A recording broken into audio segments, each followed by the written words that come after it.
Max Olson, the Athletic.com, pinned at his top of his Twitter feed is the story. He and Bruce Feldman, the Athletic.com, surveying 50 FBS coaches on the Michigan allegations. Joins us, Paul Craig and Smokey. Thank you, Max, as always. Great weekend coming up again in college football. Your thoughts, what was the overall feeling about the Michigan story and what the coaches you surveyed thought? Yeah, appreciate you guys having me on as always. I think we've moved past the point of kind of, okay, what is signal stealing? Is that something a lot of people are doing? How does it work?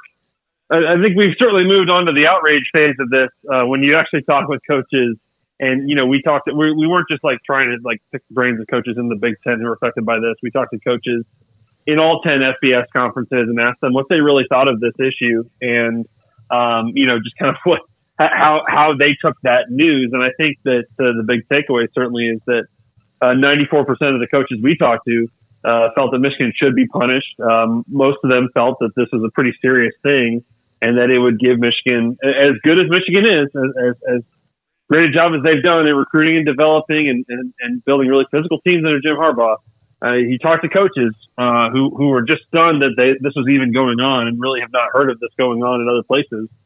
The sense from them really is that this is a dramatic advantage. I mean, I even talked to a few guys who were previously signal stealers who, one described it as shooting fish in a barrel. If you have that kind of intel on your opponent, that like, unlike anyone else. And you're seeing, the reaction today from Big Ten coaches and leaders really pushing Tony Petitti to do something about this. Don't know if that's going to happen, but I think we really wanted to get the sense of just what the coaching industry thinks of this story and how, you talked to lots of head coaches. We talked to 13 over the course of all those interviews, and very few of them believe that Jim Harbaugh has plausible deniability just based on the facts they've read it so far. And, a lot to play out here, but certainly I think the coaching industry is pretty shocked it's going on and says this is not no big deal. This is very serious in their business and among the worst cheating they could think of. Yeah, the plausible deniability thing, Max, was one of the things that jumped out at me in that, there were 6 coaches that said yes, I think, right, to that one. Then maybe wonder, like, well, why would you think that? Because does he think that, this kid has just come to him and like, man, this kid's just good. Like, holy cow. Like, like nobody's that lucky, right? That you would just like find this kid who loves Michigan football more than oxygen that's doing this for you, and he's just this diamond in the rough.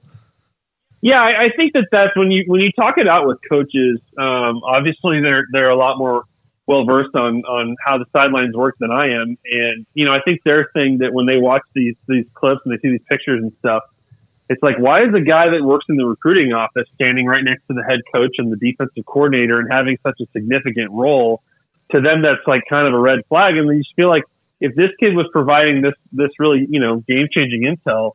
I think other coaches just have a hard time being like, wait, you wouldn't be like, hey, so where did this come from? Like, I think you see it. Obviously, that intel is being fed into how you practice during the week and the game plan you take into the opponent and stuff. And so I think it's a lot of coaches are just very skeptical, even though, look, Michigan's a big organization, a big operation with a lot of staff members. You talk to some coaches who are like, yeah, I mean, realistically, look, I don't know everything that goes on my program. I wish I did. It kind of scares the crap out of you that you don't. But I think that's where some coaches are like, I can kind of understand that piece of it. But in terms of the role that he was playing for their team right in front of the head coach on the sideline during games, it's hard to say. I just had no idea any of this stuff was going on.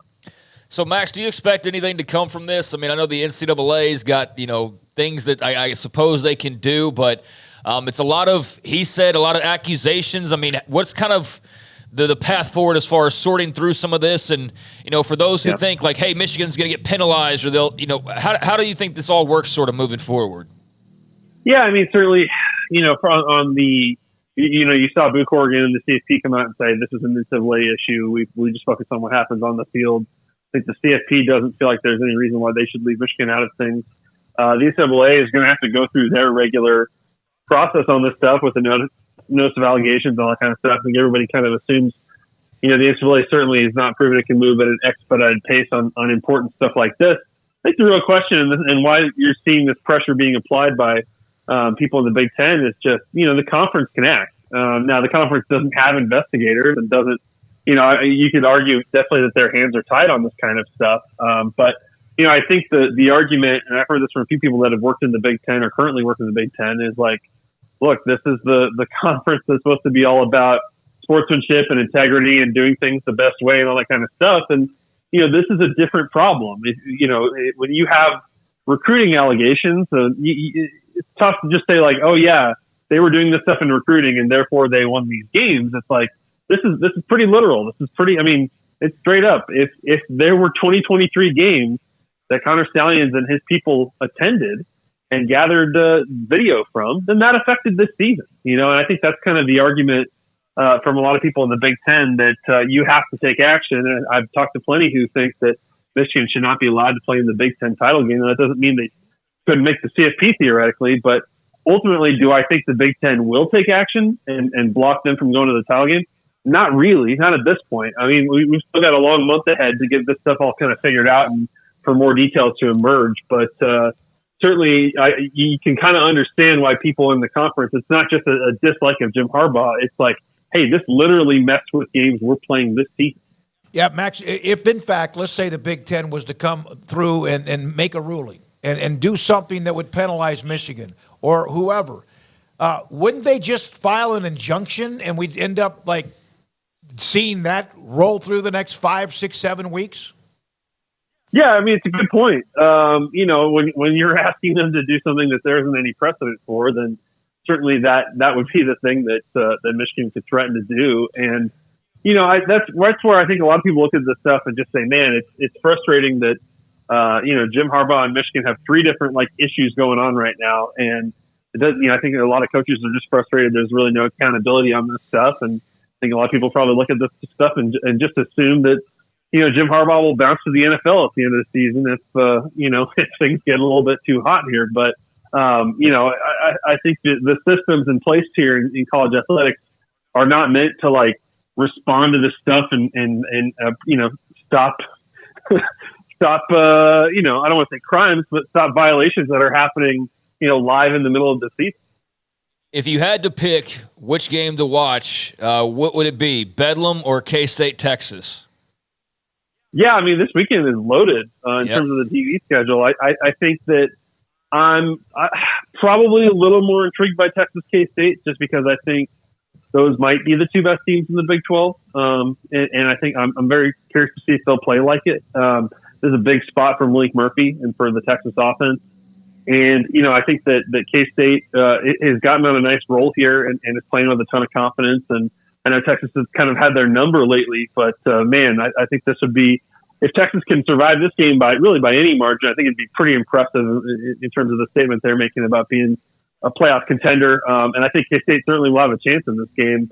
Bedlam, there's a lot of things a lot of reason to like Oklahoma State in the matchup this time, but Oklahoma, talking about having someone's number. It's just hard to bet against Oklahoma in this game as much as it's going to be an incredible atmosphere in Stillwater and, a lot of hate on both sides there. But this is certainly a get-right game for Oklahoma, and I'm sure that it's very important to Brent Venables how his team's responds in this one. Max, if Oklahoma and Texas both lose, do you think that eliminates them both from the Big 12 title game? Ooh, good question. I have not, gosh, we just turned in November, man. I haven't busted out the calculator yet on all the tiebreakers and building out all the tables yet. But I think that certainly if they both lose, which is not impossible, then we're going to have the kind of Big 12 race where you're going to have a ton of teams tied the rest of the way. And then it comes down to who beat who and a lot of tiebreakers and chaos. And, I think that probably would be a pretty fitting ending to this version of the Big 12. I can kind of see that happening. But, yeah, I hadn't considered that. But you're right. I think there'd be a bunch of teams, including Iowa State and Kansas and some other ones that are kind of feeling like we got a chance here. Tiebreakers, just wait until the new schedules. That they're rolling out here with, used to have the head-to-heads to go to. Forget all that, huh? These new Big 10 schedule, the Big 12 schedule, it's a lot to wrap your head around. Guys, I was looking at the Oregon schedule that just came out an hour ago or so, and I know we know why these things happen, But it's hard to look at that schedule just with a straight face and look at the logos on the schedule and just be like, oh, man, we're really doing this? Yeah. It's crazy. I know. It's just going to be weird to watch. I mean, great in a lot of ways, but it's just, I don't know. It's just a little bizarre when you go look at an Oregon schedule and it's like, oh, yeah, there's that stretch where they play Illinois, Michigan, Maryland, Wisconsin. That's cool. Yeah, I know there's a feeding frenzy like piranhas or fire ants when something's dropped in near a fire ant pile, but it all seems to be kind of an adrenaline rush now. And along the way, not get off my lawn, but, man, we're losing these traditional rivalries. And you wonder where we are in 5 years, or it won't matter because even more money and even a bigger playoff. Well, and I'm not knocking it or anything, but when you guys saw the Big 12 schedule stuff this week, it is a little jarring to realize, like, man, maybe there are only like 4 or 5 rivalries in this league, moving forward, right? Yep. It's not that long of a list, sadly. Yeah, I mean, everybody went crazy over Farmageddon. I mean, that was the one, I guess, Max, that, people could point to and say, hey, you're ruining 100 and, whatever plus years here. But beyond that, do we have to have But you weren't hearing, like, West Virginia, Cincinnati people being like, what the hell's going on here? You know what I mean? Like, It's just, there's not that many other, like, and that'll build over time. But you're right. I think you feel, and that's not the fault of the Big 12. Ultimately, Texas and Oklahoma leaving affects that in a big way. But, man, yeah, it does kind of bum me out to think, like, honestly, how long is it going to take for us to get another Bedlam game? Yeah, Max, although, I do think the Big 12 is learning from the mistakes the Pac-12 made. Like, they tried to make Colorado and Oregon a thing, and they, for years, they're like, hey, Colorado and Oregon, and both sides are like, yeah. Well, we were playing it, but, they seem nice. I don't care. Whatever. Right. Yeah, it's going to be interesting to see if anybody can. I mean, I think all the Big 12 teams next year will certainly get up for the Dion game and look forward to playing Colorado and stuff. But hopefully we can get some good old fashioned hate created in some of these matchups. Like, you guys remember the Baylor Iowa State brawl a couple of years ago? Like, can we just get some of those kinds of things going where it turns into like, oh man, those coaching staffs really don't like each other. And that's kind of become a little bit nasty. Of course, TCU Baylor makes a lot of sense, even with the games we've seen and some of the drama around it. All right, so should they have protected the butt bowl, you guys think? Yeah. No. Yeah, well, yeah. I mean, that's what I was saying is, Farmageddon, I can understand the outrage. The butt bowl, I could see where you'd kind of, but I saw somebody bring up a good point, Max, is like, you don't want to force new rivalries, but you kind of do need to create them, because you don't have a lot of the ones to rely on now. Like, Bedlam's going away, like you mentioned. I mean, every game felt like a rivalry game when somebody was playing Oklahoma and Texas from their perspective, right? So you kind of do have to throw some new matchups at the wall and hope that somehow Arizona and Texas Tech turns into Iowa State and Baylor as far as the hatred goes.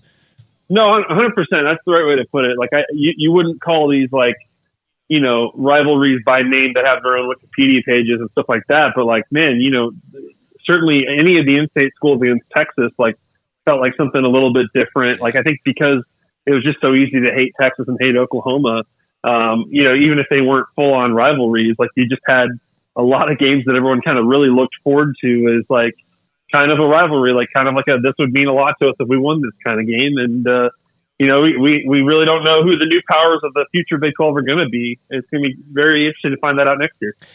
Max, I know we got to let you go here in a second, but I want to ask you, is there much talk about the B word right now in Lincoln, Nebraska? B as in bowl, being at 5-3, got Michigan State coming up. It's been a little while since they went to the postseason. What's just kind of the temperature around Matt Rule and company right now? Yeah, I think it's pretty positive, certainly, when you've had the kind of win streaks they've had. They've won 3 in a row. I believe they've won 5 of their last 6. It's just the kind of thing that you guys watch firsthand of man, they're just playing really confident football.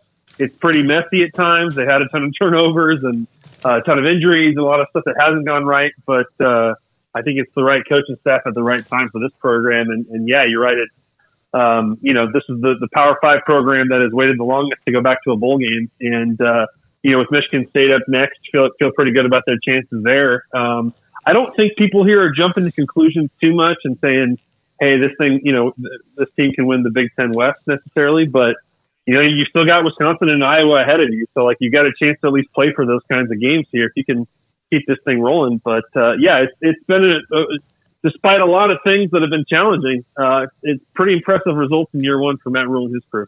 And speaking of Nebraska, the second half of that Big Ten schedule next year looks pretty salty, does it not? With at Ohio State, UCLA, at USC, Wisconsin, at Iowa, all to close the year. So that'll be fun for Rule and company.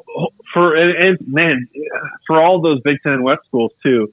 It's a whole new world. It's a much tougher schedule, and there's no just automatic bid for the best West team into the title game. Yeah, so that's right. You are going to fight and scratch and claw to get to the top there. Thank you very much, Max. Great stuff for you and Bruce in the Athletic on the story involving Michigan, the survey, and more. Every Thursdays at 4. Great to have Max Olson, senior national columnist for the Athletic, with us on 360.